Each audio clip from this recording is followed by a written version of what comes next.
el capítulo 11 y el capítulo 13. Vamos a comenzar en esta tarde leyendo el capítulo 11, que es el capítulo de los famosos dos testigos.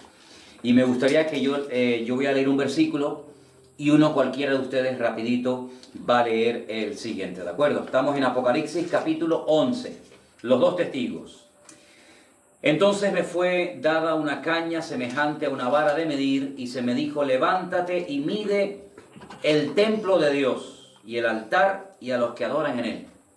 Pero el patio que está fuera del templo, déjalo aparte y no lo midas, porque ha sido entregado a los gentiles, y ellos hollarán la ciudad santa 42 meses.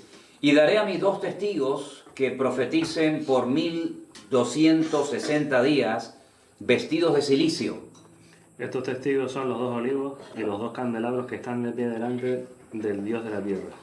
Si alguno quiere dañarlos, sale fuego de la boca de ellos y devora a sus enemigos. Y si alguno quiere hacerles daño, debe morir él de la misma manera. Estos tienen poder para cerrar el cielo a fin de que no llueva en los días de su profecía, y tienen poder sobre las aguas para convertirlas en sangre y para herir la tierra con toda plaga cuantas veces quieran. Versículo 7 dice: cuando hayan acabado su testimonio, la bestia que sube del abismo hará guerra contra ellos y los vencerá y los matará. Y sus cadáveres estarán en la plaza de la grande ciudad, que en sentido espiritual se llama Sodoma y Egipto, donde también nuestro Señor fue crucificado. Y los de los pueblos, tribus, lenguas y naciones verán sus cadáveres por 3 días y medio, y no permitirán que sean sepultados.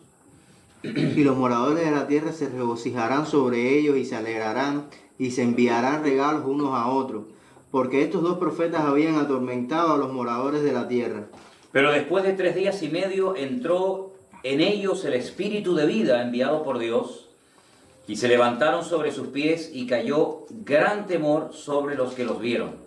Entonces oyeron una gran voz del cielo que les decía: subid acá. Y subieron al cielo en una nube y los vieron sus enemigos.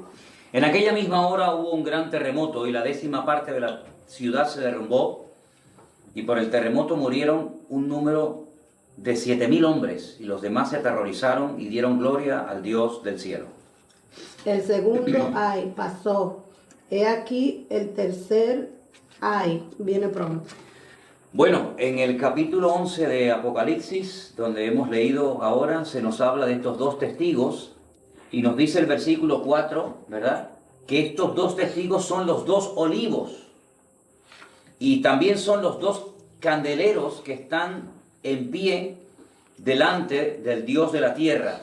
Y aparece una referencia que es Zacarías capítulo 4, versículo 3, y vamos a leerlo porque así tenemos toda la información bíblica sobre estos personajes tan interesantes. Repito, Zacarías capítulo 4, versículo 3, la palabra de Dios dice lo siguiente: y junto a él 2 olivos, el uno a la derecha del depósito y el otro a su izquierda. Proseguí y hablé diciendo a aquel ángel que hablaba conmigo: ¿qué es esto, Señor, Señor mío? Y el ángel que hablaba conmigo respondió y me dijo: ¿no sabes qué es esto? Y dije: no, Señor mío. Entonces respondió y me habló diciendo: esta es la palabra de Dios a Zorobabel, que dice: no con ejército ni con fuerza, sino con mi espíritu, ha dicho el Señor de los ejércitos. ¿Quién eres tú, oh gran monte? Delante de Zorobabel serás reducido a llanura. Él sacará la primera piedra con aclamaciones de gracia, gracia a ella. Vino palabra del Señor a mí diciendo: las manos de Zorobabel echarán el cimiento de esta casa y sus manos la acabarán. Y conocerás que el Señor de los ejércitos me envió a vosotros. Porque los que menospreciaron el día de las pequeñeces se alegrarán y verán la plomada en la mano de Zorobabel. Estos 7 son los 2 ojos del Señor que recorren toda la tierra. Hablé más y le dije: ¿qué significan estos 2 olivos a la derecha del candelabro y a su izquierda? Hablé aún de nuevo y le dije: ¿qué significan las 2 ramas de olivo que por medio de los 2 tubos de oro vierten de sí aceite como oro? Y me respondió: ¿no sabes qué es esto? Y le dije, Señor mío, no. Y él dijo, estos son los dos ungidos que están delante del Señor de toda la tierra. Bueno, esta es toda la información que nos da la Biblia acerca de estos dos personajes. Nosotros creemos, siempre decimos que lo que crean los demás en cualquier iglesia o denominación, que el Señor les bendiga y los respetamos, pero nosotros creemos que se trata de dos personas literales. No creemos que esto es algo simbólico, aunque hay mucho de lenguaje simbólico que adorna y proporciona información a lo que estas dos personas van a hacer. Nosotros entendemos que son dos personas que van a venir en los últimos tiempos, en la primera parte, repito, en la primera parte de la gran tribulación, dos hombres, no es un hombre y una mujer, no es una pareja, no es un matrimonio, son dos hombres que vendrán, y dice aquí que estarán durante 42 meses, es decir, 1260 días, es decir, 3 años y medio predicando la palabra de Dios. ¿De acuerdo? La cuestión es de quién se trata. ¿De quién se trata esta gente? Pero antes de hablar un poquito acerca de la identidad de estos personajes, dice la Biblia que los que quieren hacerles daño no los pueden matar. Es decir, durante 3 años y medio los intentan matar, pero no pueden. Pero al final dice la Biblia que son muertos. Al final dice la Biblia que son muertos y sus cadáveres estarán en la plaza de la grande ciudad, que en sentido espiritual, fíjense cómo será la condición espiritual de la ciudad de Jerusalén, se parecerá a Sodoma y a Egipto. Y dice, en esta ciudad fue donde nuestro Señor Jesucristo fue crucificado. Entonces todos sabemos que la ciudad donde el Señor Jesucristo fue crucificado fue en la ciudad de Jerusalén. Lo que pasa es que espiritualmente se parecerá a la ciudad de Sodoma, y todos sabemos cómo era la ciudad de Sodoma y Gomorra, y también se parecerá a Egipto. Dice que en sentido espiritual, el sentido espiritual se parecerá a esas dos ciudades. Son muertos durante 3 días y medio. No van a permitir que los entierren, que es un agravio y una humillación tremenda en esa cultura donde al momento prácticamente se entierran a las personas que pierden la vida. La Biblia los denomina, versículo 10, profetas. Estos dos profetas, porque profetizan, porque predican la palabra.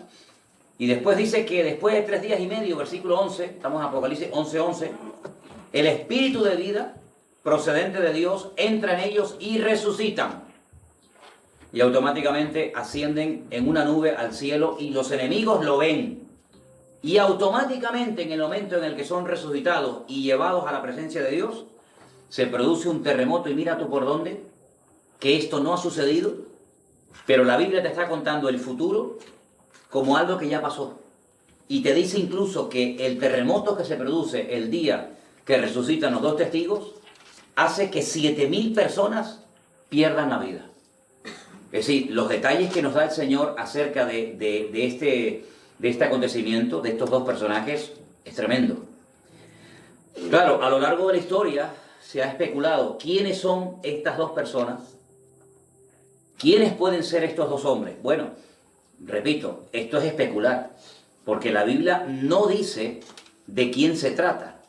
Lo que pasa es que los relacionan con Moisés y con Elías porque hacen cosas muy parecidas a las que Moisés y Elías hicieron en su momento. Por ejemplo, ¿pueden leer el versículo 5, por favor? Y les fue dado no que los matasen, sino que los atormentasen 5 meses. Y su tormento era como un tormento de escorpión. Cuando el 5, versículo 11:5. El 11:5. Perdón. Y si alguno quiere dañarlos, sale fuego de la boca de ellos y devora a sus enemigos. Y si alguno quiere hacerles daño, debe morir él de la misma manera. Ustedes saben que hay personas, ejércitos, enemigos, que en un momento determinado quisieron matar al profeta Elías, y dice que cuando iban a prenderlo, caía fuego del cielo. Cosa que sucede aquí cuando quieren matar a estos. Entonces dice, puede ser Elías. Aparte, en el versículo 6, Santiago, si lo puedes leer, hay otro dato que se parece mucho, un poco, al ministerio de Elías. Estos tienen poder para cerrar el cielo a fin de que no llueva en los días de su profecía. ¿Ves? Tiene poder para cerrar el cielo. Elías cerró el cielo durante 3 años y medio para que no lloviera. Curioso, ¿no? 3 años y medio, igual que los 3 años y medio que los 2 testigos van a estar predicando en la primera parte de la gran tribulación. Y el versículo 6 termina diciendo... Y tienen poder sobre las aguas para convertirlas en sangre y para herir la tierra con toda plaga cuantas veces quieran. El que hirió las aguas que se convirtieron en sangre fue Moisés, y también con una serie de plagas tremendas que las tenemos todas en el libro del Éxodo. Total fueron 10 plagas, ¿de acuerdo? Pero por eso dice, bueno, Moisés y Elías. Ese es un argumento que presentan los defensores, los que dicen que los 2 testigos que van a venir durante los primeros 3 años y medio de la gran tribulación tienen que ser Moisés y Elías, porque lo que los proporciona la Biblia acerca de estas 2 personas se parece mucho a lo que hizo Moisés y Elías en el Antiguo Testamento, ¿vale? Eso por una parte. Otro argumento que presentan es que en el monte de la transfiguración, cuando el Señor Jesucristo subió a orar con Pedro, Jacobo y Juan, se aparecieron Moisés y Elías hablando con el Señor. En cierto sentido diríamos que el representante de los profetas podría ser Elías, y lógicamente el representante de la ley que la recibió fue Moisés. Entonces yo estoy hablando de los argumentos que presentan los que defienden que son Moisés y Elías. Y como les dije, incluso he leído libros de personas que afirman categóricamente que son Moisés y Elías, lo cual a mí me parece un disparate, porque estamos atreviéndonos a decir lo que no dice la Biblia. Entonces, lo que no dice la Biblia, ¿cómo nos atrevemos nosotros a decirlo asegurando categóricamente que se trata de Moisés y de Elías? Lo cual es una locura. Hay otro argumento, y vamos a leer en el libro de Malaquías, que es el último libro del Antiguo Testamento, capítulo 4, del versículo 5 en adelante. Vamos a leerlo porque ahí se menciona el nombre del profeta Elías. Repito, Malaquías, capítulo 4, versículos del 5 al 6. Último libro del Antiguo Testamento. Rafa, por favor. He aquí yo os envío el profeta Elías, antes que venga el día del Señor, grande y terrible. Él hará volver el corazón de los padres hacia los hijos y el corazón de los hijos hacia los padres, no sea que yo venga y hiera la tierra con maldición. En nuestras Biblias, en la Biblia en español, la última palabra del Antiguo Testamento es maldición. Por eso los judíos no ponen al libro de Malaquías en el último lugar del Antiguo Testamento para que no se termine la lectura del Antiguo Testamento pronunciando la palabra maldición, sino que ponen Segunda de Crónicas en el lugar de Malaquías en el Antiguo Testamento. Un pequeño detalle. Pero aquí dice que el Señor va a mandar al profeta Elías antes de que venga el día del Señor grande y terrible. Entonces, algunos dicen, ¿ves? El Señor dice que va a mandar al profeta Elías antes de que venga el día grande y terrible del Señor. Pero yo quiero recordarles, sobre todo a los que defienden la postura o la opinión de que son Moisés y Elías, de que un día nuestro Señor Jesucristo dijo, el Elías que había de venir ya vino, si queréis recibirlo, él era, o él es. Y estaba haciendo referencia a Juan el Bautista.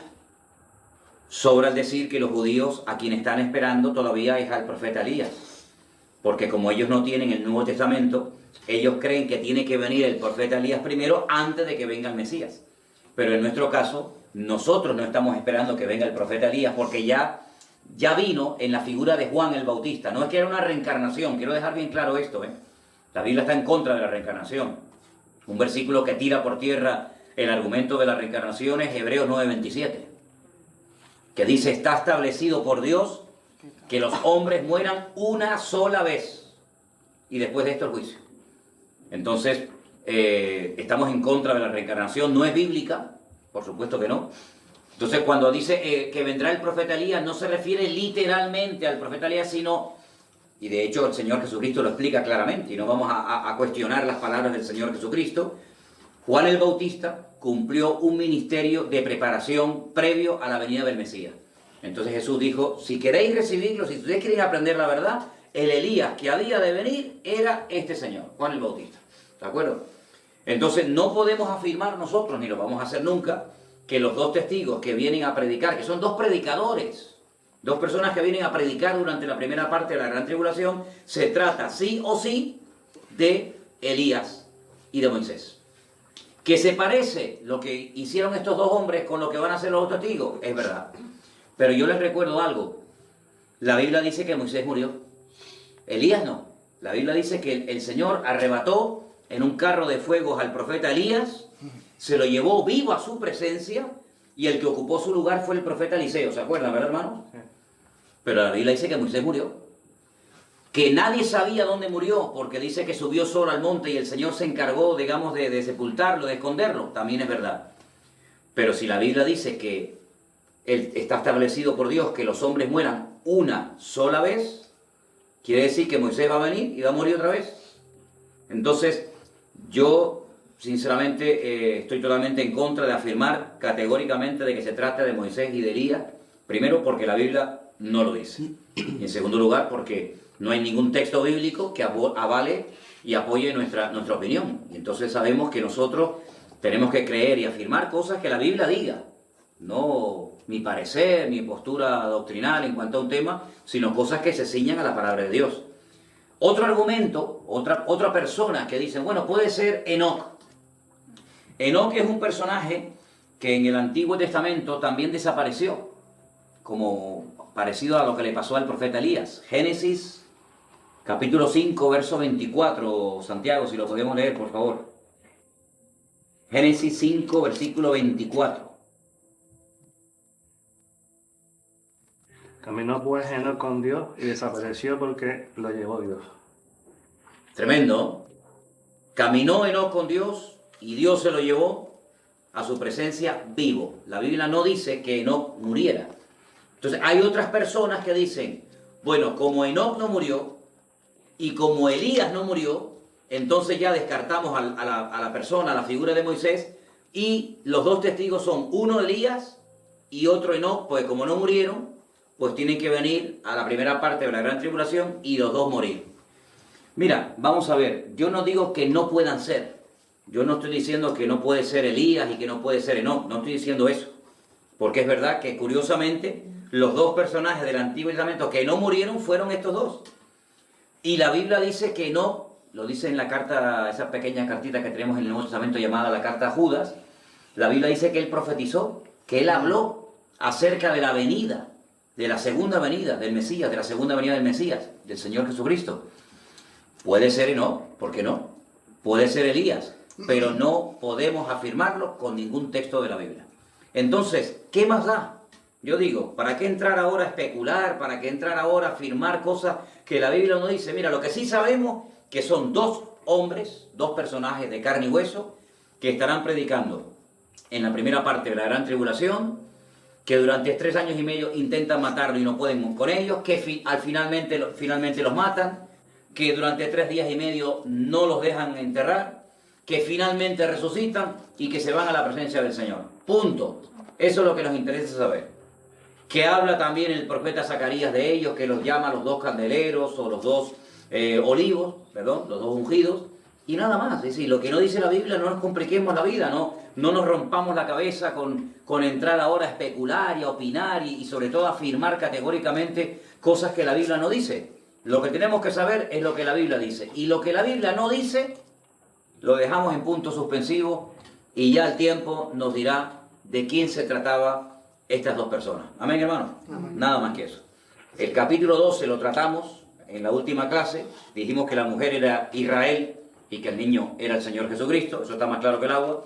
Pero hay un dato que vamos a leer ahora en el capítulo 13 del libro del Apocalipsis, que es el otro capítulo que quiero que toquemos esta noche, que nos va a ayudar mucho, porque dice en el 11:7, dice que cuando hayan acabado su testimonio, es decir, cuando ya se aproxime el tiempo de los 3 años y medio que tenían que haber predicado, la bestia que sube del abismo hará guerra contra ellos, los vencerá y los matará.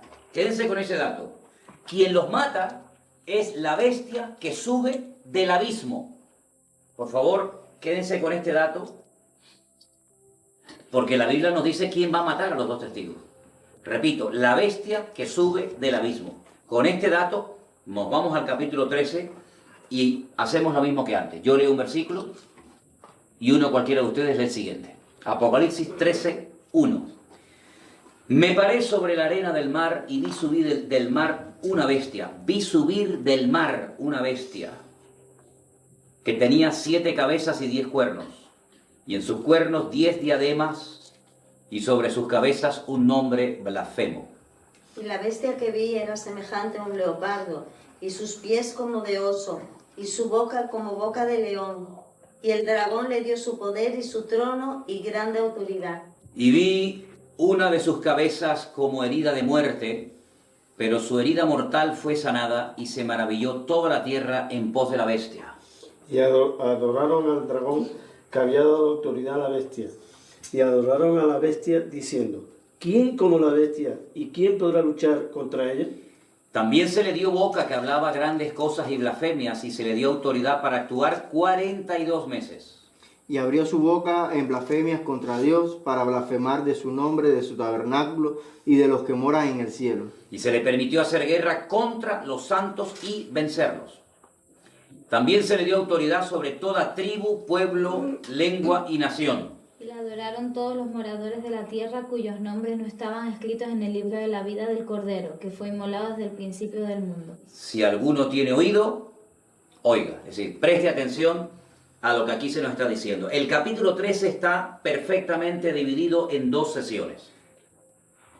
En la primera parte, que hemos leído del versículo 1 al 10, al 9, se nos habla de una bestia que es la que sube, como dice aquí, del mar. Sabemos que en el libro del Apocalipsis, buenas tardes, cuando se nos habla del mar, se refiere de entre las naciones, de entre los pueblos, ¿de acuerdo? Tengan presente eso. La primera bestia de la cual nos habla en el versículo 1 es una bestia que sube del mar, es decir, se levanta de entre los pueblos, de entre las naciones. Tiene 7 cabezas. A diferencia de la bestia que vimos en el Apocalipsis que tenía una cabeza y 10 cuernos. ¿Por qué ahora tiene 7? Porque ya estamos al final de la historia. Y cada cabeza representa a un imperio. Y ya han pasado los imperios que son los egipcios, los griegos, los babilónicos, los medos persas, etcétera, etcétera. Y ya se puede contar 7. Claro, cuando Daniel recibe la revelación en Babilonia, cuando él está allí cautivo, él recibe la revelación de una bestia que tiene una cabeza, pero ya Juan mira hacia atrás y se da cuenta de que ya ha habido 7 imperios que han precedido a esta bestia, pero los 10 cuernos siguen siendo los mismos, ¿vale? Entonces, esta bestia, versículo 2, y vamos a entender perfectamente el versículo, es semejante a un leopardo, sus pies como oso y su boca como león. Sabemos perfectamente describir, sabemos perfectamente explicar lo que significan estos 3 animales porque ya lo leímos. Sabemos que el leopardo era Grecia, el oso los medos persas y el león Babilonia. Por lo tanto es como una mezcla de los imperios que le han precedido. Fíjese que es semejante, su aspecto es como el de un griego, la forma de actuar, la forma de caminar, la forma de comportarse es como la de un persa y la forma de hablar es como la de un babilónico. Entonces, claro, en estos momentos, cuando leemos textos como este, sería bueno leer leer libros de la historia secular. Analizar cómo eran los griegos, cómo se comportaban los babilónicos, cómo vivían los medos persas.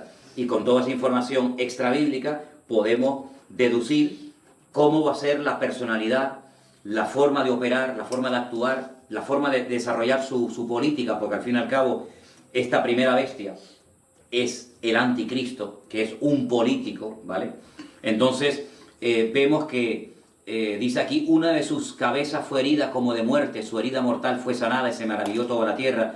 Algunos comentaristas opinan que el anticristo experimentará una especie de atentado y la gente va a creer que ha muerto, pero no ha muerto.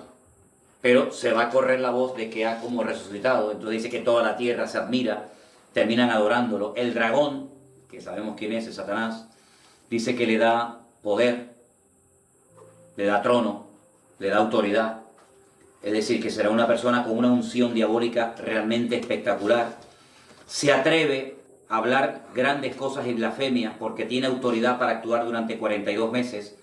Es decir, estamos viendo que es un personaje también de carne y hueso, pero el lenguaje que nos describe cómo es un lenguaje totalmente simbólico, de animales, etcétera, ¿verdad? Que ya conocemos. Y también dice que se le permitió hacer guerra contra los santos y vencerlos. Claro, algunos dicen, bueno, ¿estos santos quiénes son? Es Israel, es la iglesia. Bueno, ya ahí cada uno puede dar su opinión, ¿verdad? Pero lo que dice la Biblia es que se le da poder, se le permite hacer guerra contra los santos y vencerlos. También tiene autoridad no solamente para vencer y atacar a los santos, sino sobre todas las tribus, pueblos, lenguas y naciones. Y al final, como conclusión, todos los moradores de la tierra terminan adorando a este personaje. Como los césares de Roma, ¿no? Que al final terminaban siendo unos ególatras, adorándose a sí mismos y recibiendo adoración de todo el mundo. Pero vuelvo al dato de Apocalipsis capítulo 11. La bestia que mata a los dos testigos no es esta. Porque vuelvo a leer el versículo, dice Apocalipsis 11, 7. Cuando hayan acabado su testimonio, la bestia que sube del abismo hará guerra contra ellos, los vencerá y los matará. Y Apocalipsis 13:1 dice que esta bestia sube del mar. Luego no se trata de esta. Vamos a leer el resto del capítulo 13. Muy interesante. Versículo 10. Si alguno lleva en cautividad, va en cautividad. Si alguno mata a espada, espada debe ser muerto. Aquí está la paciencia y la fe de los santos. Versículo 11, por favor. Después vi otra bestia que subía de la tierra y tenía 2 cuernos semejantes a los de un cordero, pero hablaba como dragón. Ok, otras versiones dicen la bestia que subía del mundo subterráneo, la bestia que subía del abismo. Es decir, la procedencia de la primera bestia no es la misma a la procedencia de la segunda bestia, que tiene 2 cuernos semejantes a los de un cordero, un animal prácticamente inofensivo, bonito y tal, pero hablaba como un demonio. Si una cosa es lo que ves y otra cosa es lo que es. Una cosa es la apariencia y otra cosa es como hablaba. Ejerce toda la autoridad de la primera bestia en presencia de ella y hace que la tierra y los moradores de ella adoren a la primera bestia cuya herida mortal fue sanada. Verso 13. También hace grandes señales, de tal manera que incluso hace descender fuego del cielo a la tierra delante de los hombres. Es una imitación, ¿os dais cuenta? Es una imitación diabólica de milagros que han sucedido en el Antiguo Testamento a través de la vida y del ministerio del profeta Elías y también de los 2 testigos. Él dice que también hace descender fuego del cielo, engaña a los moradores de la tierra con las señales que se le ha permitido hacer en presencia de la bestia, mandando a los moradores de la tierra que le hagan imagen a la bestia que tiene la herida de espada y vivió. Y se le permitió infundir aliento a la imagen de la bestia para que la imagen hablase e hiciese matar a todo el que no la adorase. Y hacía que a todos, pequeños, grandes y ricos, pobres, libres y esclavos, se les pusiese una marca en la mano derecha o en la frente. Y que ninguno pudiese comprar ni vender, sino el que tuviese la marca o el nombre de la bestia, o el número de su nombre. Es lo mismo dicho de diferentes formas. Dice, aquí hay sabiduría. El que tiene entendimiento, cuente el número de la bestia, pues es número de hombre. Y su número es 666. Ya dijimos el valor numérico, ¿verdad? De las letras. Se puede sacar por el valor numérico el nombre de esta persona. Ahora, el capítulo 13 es muy claro. Nos habla de 2 personajes a los cuales se les dirige o se les habla como la bestia. Una que sube del mar y otra que sube del mundo subterráneo, de la tierra o del abismo. A las 2 se le llama igual, bestia, pero son 2 personajes diferentes. ¿Cuál es la diferencia entre una y otra? La primera es el anticristo. El personaje líder político definido con estas características que ya hemos leído. El segundo, podríamos decir, que es el encargado de lo espiritual o de lo religioso. Lo conocemos como el nombre del falso profeta, el falso predicador. Profeta es uno que predicaba, pero este predica, pero es falso. ¿Qué te parece? Hace milagros tan espectaculares que mucha gente es engañada, seducida y arrastrada, pero su objetivo no es atraer la atención sobre sí mismo, sino que es como una especie de personas que le hace publicidad. ¿Cómo se llama a los que hacen publicidad de otros? Como una especie de, no de manager, sino de marketing, ¿no? Le hace el marketing, le hace la publicidad a la primera bestia. Porque el objetivo de esta persona, de este falso profeta, es que terminen adorando y rindiéndole culto a la primera bestia, que es el anticristo. Pero fíjate qué interesante, que son los moradores de la tierra los que terminan adorando a esta persona y le hacen una imagen a la bestia, que tiene la herida de espada y vivió. Es decir, al anticristo le hacen una imagen, y esto no es nuevo. Mire, por ejemplo, ahora mismo en Corea del Norte, todos los días los que viven en esa ciudad tienen que ir y doblarse y casi adorar al abuelo y al padre del actual presidente, que creo que se llama Kim Jong-un, de Corea del Norte. Y tú dices, en pleno siglo XXI, que haya personas, seres humanos, que antes de ir a estudiar, antes de ir a trabajar, tengan que ir delante de unas estatuas enormes, gigantes, que no sé si son de bronce o de oro, y tengan casi que rendirle culto y pleitesía. Eso hoy en día existe, pero es que lo mismo pasó en los tiempos de Nabucodonosor, cuando mandó a construir, a hacer una imagen de oro, y todo el mundo tenía que postrarse y terminar adorándola. Y vete tú a saber si la cara de la imagen era la cara del mismísimo rey Nabucodonosor. Es decir, que esto que vamos a ver en los últimos tiempos, o que se va a ver en los últimos tiempos, no es nada nuevo. Algunos, no todos, pero algunos césares de Roma obligaban a la gente a que se les adoraba, y se utilizaba en aquellos tiempos un título que era el Kyrios. La palabra Kyrios era la máxima autoridad, era el Señor, pero el Señor por autonomancia, es decir, el Señor de señores, al que tenían que honrarle y darle culto. Y ese título es el que se le da a Cristo en el Nuevo Testamento. No se olviden que el Nuevo Testamento fue escrito en griego. Y dice, al Señor, a tu Kyrios, adorarás, y a Él solo servirás. Pero los césares de Roma se llamaban Kyrios. ¿Y cuántos cristianos murieron porque no le querían dar honra y culto al Kyrios humano, al César de Roma? Pero sin embargo se le va a permitir, se va a construir una imagen a la bestia. Pero escucha una cosa, lo que ocurre en el versículo 15 no ha ocurrido nunca en la historia de la humanidad. Se le permitió infundir aliento a la imagen de la bestia para que la imagen hablase e hiciese matar a todo el que no la adorase. Miles y miles de imágenes tiene, por ejemplo, la Iglesia Católica, pero ninguna de ellas habla. Sin embargo, en los últimos tiempos se le permite, cuenten, por ejemplo, en el capítulo 13, las veces que aparece la palabra se le permite, se le permitió, y la pregunta es, ¿quién es el que permite? Porque los demonios, cuando salieron del endemoniado gadareno, le pidieron permiso, y el Señor le permitió a los demonios que salieron del endemoniado gadareno para que entraran en aquella piara de cerdos y se precipitaran en el mar y se ahogaran. ¿Quién es el que permite todo esto? Satanás tiene que pedirle permiso a Dios. No puede hacer absolutamente nada, ni Satanás, ni sus demonios, y mucho menos el anticristo, que es un esclavo, por así decirlo, de Satanás, ni el falso profeta, sin el permiso, sin la autorización de Dios. Entonces Dios permite ciertas y determinadas cosas aparentemente terribles, catastróficas, pero ¿para qué? Para que se cumpla la palabra de Dios. Dios es el que permite que el diablo llegue hasta este punto, pero hay momentos en los que también el Señor Jesucristo dijo en el Sermón del Monte, pero por causa de los escogidos, aquellos días serán acortados. Es decir, no es que el diablo pueda hacer lo que le da la gana y destruir y matar a tutiplén, sino que es el Señor el que dice, amigo, hasta aquí has llegado, ¿no?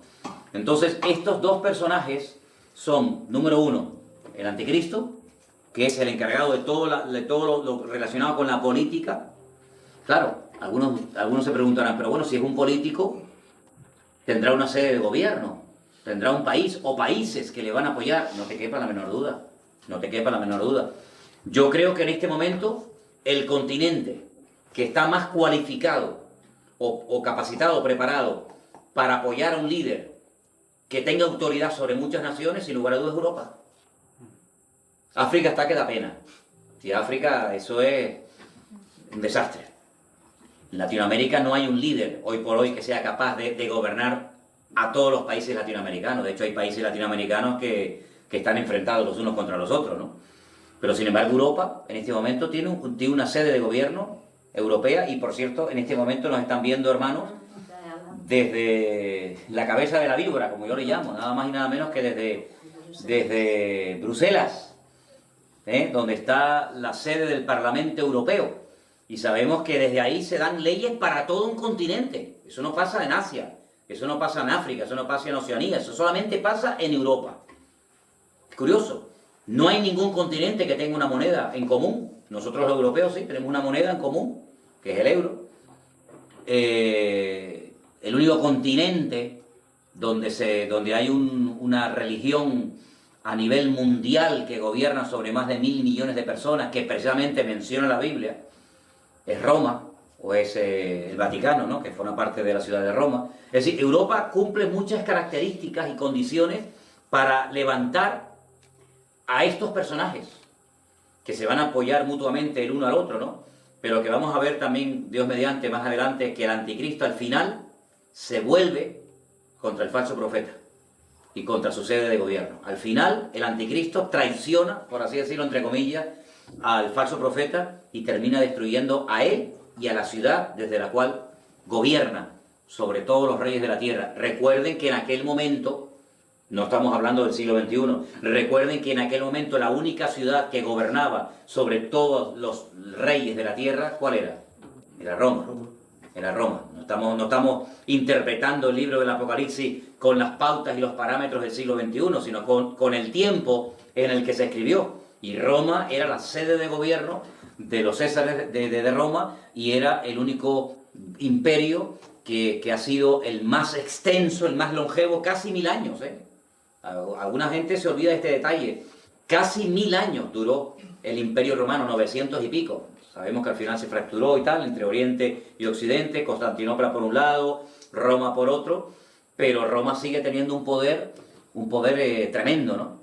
Así que yo quería en esta tarde tocar estos dos capítulos para que ustedes sepan lo que significa el tema de los dos testigos y para que también sepan el tema de los dos personajes que se mencionan en el libro Apocalipsis, el capítulo 13, que es el anticristo y el falso profeta. Y Dios mediante, la próxima semana tocaremos otros temas, porque me gustaría también hablar un poquito acerca de una etapa maravillosa que va a ser, sin lugar a dudas, el milenio. Que todavía no hemos hablado nada, ni hemos tocado, ni leído absolutamente nada acerca del milenio, y es una etapa extraordinaria que sucede al final, es decir, cuando ya termina la gran tribulación. Hicimos en su momento una lista en orden, más o menos, de cómo se van a desarrollar los acontecimientos, y recuerden que al final de los 7 años de guerra, de masacre, de gran tribulación, cuando viene el Señor, pone sus pies sobre el Monte de los Olivos, ¿verdad? Ahí se produce una serie de juicios y comienza la era milenaria, el milenio. Ahora, alguien hacía una pregunta muy interesante, y alguien preguntaba, recuerdo que decía, bueno, si el reino de Cristo es eterno, su reino no tendrá fin, el milenio sí tendrá fin. Yo quiero decir que en la Biblia muchas veces, hay primeramente, digamos, como un pequeño anticipo o botón de muestra de lo que posteriormente vendrá. Me explico. Antes de la construcción del templo de Jerusalén, que era un templo permanente, hubo un templo llamado tabernáculo, que fue algo portátil, que se trasladaba de un lugar a otro. El templo es la ampliación de todo lo que representó y significaba el tabernáculo. Sí, el candelabro, la menorá que había en el tabernáculo, después se puso en el templo. El arca de la alianza que estaba en el tabernáculo, después se puso en el templo. Y así todo y cada uno del mobiliario. O Sí, no se construyó primeramente el templo. Primero fue el tabernáculo como anticipo de lo que posteriormente sería el templo, ¿vale? El reinado milenial de Cristo es como un anticipo del reinado eterno del Señor. Es decir, Él no viene y ya reina por la eternidad, sino que hay un periodo, que lo vamos a estudiar la próxima semana, porque curiosamente hay muchas cosas que nos gustaría saber del milenio que la Biblia no lo dice, pero sí hay muchas cosas interesantes, capítulos casi enteros, que nos hablan acerca del milenio, y es el tiempo en el que el Señor Jesucristo, junto con la iglesia, junto con los creyentes, con los que han nacido de nuevo, reina, y después viene el reinado eterno del Señor Jesucristo. Pero siempre hay como un anticipo, como un pequeño botón de muestra de lo que vendrá en el futuro, ¿de acuerdo? Así que la próxima semana estudiaremos un poquito acerca del milenio, dónde se va a producir, por qué se llama milenio, qué va a pasar durante ese tiempo, etcétera, etcétera. Así es que les pido que vayan leyendo cosas que nos relata la Biblia sobre el milenio. Por ejemplo, como tarea, de aquí a la próxima semana, Apocalipsis capítulo 20. Aunque no es el único capítulo que nos da información sobre el milenio, pero todo el capítulo 20 del libro del Apocalipsis es muy interesante, muy interesante. Léanselo, por favor, para que la próxima semana ya tengamos una base sobre la cual trabajar, aunque por supuesto también leeremos capítulos muy bonitos del libro de Isaías, que nos habla acerca del milenio, y todavía queda pendiente lo que les dije hace semanas que estudiaran. Gog, Magog, Mesec, Tubal, todas esas guerras que se van a llevar a cabo también con nombres y apellidos y con países que menciona la Biblia. Pero como ustedes pueden comprobar, esto no ha hecho más que empezar. Esto es un estudio constante y permanente de las profecías, de un tema tan apasionante y tan maravilloso como este, que hoy en día tenemos que conocerlo, porque ya estamos acostumbrados a ver terremotos, estamos acostumbrados a ver tsunamis, huracanes, pero lo que no estaba acostumbrado a la tierra era a ver plagas. Y estamos en medio de una plaga mundial, de algo que no vemos, pero que está poniendo de rodillas a países enteros. Porque cuando viene un enemigo de carne y hueso te puedes defender, lo puedes reconocer, lo puedes ver, pero algo que solamente se puede ver con el microscopio está poniendo de rodillas a economías, a países enteros, y a millones de personas las tiene atemorizadas. Les anticipo que el jueves, Dios mediante, haremos una conexión en directo con un pastor con el cual he estado hablando hoy de Italia, del norte de Italia, que me ha contado cosas terribles, donde yo estuve hace unos días, justamente en el centro del huracán, y me dijo: hermano, huiste o te fuiste a tiempo, porque a los 2 o 3 días de haberte ido, esto cambió completamente. Vamos a conectar en